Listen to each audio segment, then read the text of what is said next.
Today I'm addressing one of those common, I guess, negative statements you hear a lot when moving over here, especially when you're thinking about moving over here. And if you're not already here yet, I guarantee you someone's told you it already. That's the whole idea that your problems will follow you here. This is something I'd like to address because there's plenty of pessimists and defeatists over here that from the get-go, before they even get here, had this negative perception of moving over here and almost want them and everyone else to fail, which is really ridiculous. But it really is a thing, and I just want to address it because, yeah, people talk about it a lot, and I think it affects people in a negative way. There's a few different takes on problems here. The first one is that there's less problems here, which for many people is true. The second is that negative, nihilistic take on it and everything. That being that your problems are just different and just as bad or as good as they were before. The third one, and how I see it largely, is that your problems don't really go away, they just change. Like for every specific issue that you have, it's probably gonna shift a bit more so than it's just to disappear as far as your problems and issues you have living over here and whatnot. What do I mean by this? Well, if I'm to get into specifics, say for instance, dating. It's a common thing people talk about, and I think, to be honest, a lot more people than they admit move over here for that reason. And I think it's a lot of people.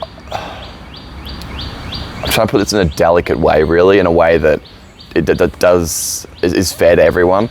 But I think a lot of people think coming over here is going to solve their dating problems, and for some people it does, but other people not so much. If you're coming over here, whether it be financial or social or romantic, and you expect just coming here is going to solve all your problems, no, you have to actively work to get rid of them and remedy them. To use dating as an example, if you're having problems with your partner in Australia or in the US or wherever you're from, do you think coming over here and adding a language and cultural barrier is going to fix that?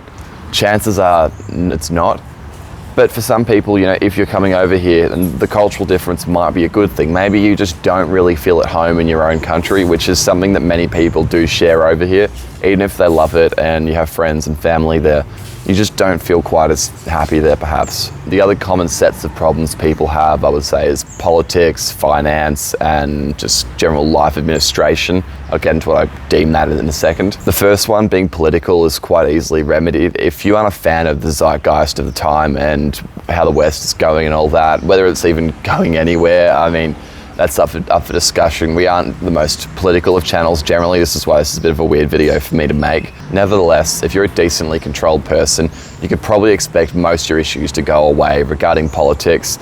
If you really don't like the situation if you really don't like the situation so much that you're gonna leave your own country, just leave the situation with the country. Leave all the bullshit, to speak frankly, in your country. Don't bring it over here. Don't keep talking about it. Don't bring it up at the cafe or the bar or the co-working space. Just let it go.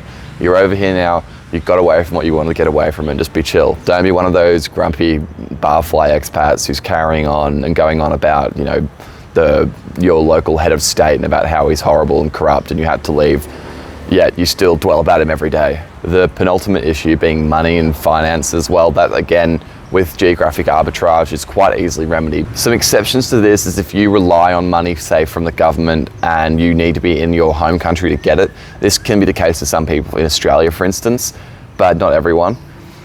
In that sense, moving over here obviously isn't going to remedy it. If you're on a fixed income, some sort of pension payment or disability support, and you just get cut off, that's clearly an issue. Also, there's tax obligations. Perhaps you can get taxed heavily if you move over here. But really, besides that, you're going to be pretty all right financially. And I think in almost every situation, people are better off here. So I can confidently tick that off and say that your financial problems won't follow you here unless you're financially foolish. The last one, and this is actually where probably the majority of the complaints with people moving over here to Southeast Asia in general come from, and that's what I call life admin. So that's if you think of your life as a business, this is the secretarial work. So, you know, visa applications and extensions, banking, doing your own personal finance stuff, things from driver's licenses to renewing registrations, all this kind of annoying things that just take up your time, but you have to do. Heavily depending on the country where you're in, this can be as much or as less as you'd like over here. So if you came here and wanted to do those three things, say license, long-term visa, bank account, as Thailand, for example, it might take you, let's have a quick think. If you do it yourself, it could take you 2, 3, 4 weeks just of constantly sitting in queues doing paperwork and getting the wrong paperwork and going back and forth between there and immigration. Or you could go through a visa agent or something similar and get it done in maybe 3 working days of your effort, maybe probably 2 realistically, and over the course of a week. And that's why for many people it varies how much life admin you have to do. And I think for most people it is overstated how difficult it can be. Over here with geographic arbitrage, again, it's so much easier to get it done because you can actually afford to pay people to do it a lot of the time. The one thing I will say is don't expect a free ride. If your problems are going to go away when you come here, let's just indulge the idea that they are just going to disappear magically. You're still going to have to work for a bit, even like I mentioned, a couple days to get rid of them. You know, and I guess the beauty over here is if you do have any problems, they're much more easy to work on than in the West in general. However, don't expect you're just going to come over here and your life's going to be cruisy straight away. You're going to have to put in a bit of work, like with everything. You're not just going to get that free lunch, the free ride, whatever you want to call it. You got to do a bit of work, whether it's that or it's just sorting out your finances or learning the language. It's up to you to make sure that you can remedy all your problems when you come over here, because most of them probably will go away realistically, or they'll change and become lesser. But you still have to work at them, and then it's just like living anywhere else. You're not going to get a free ride, so just work at it, remedy the situation, and then yeah, you're probably going to be better off.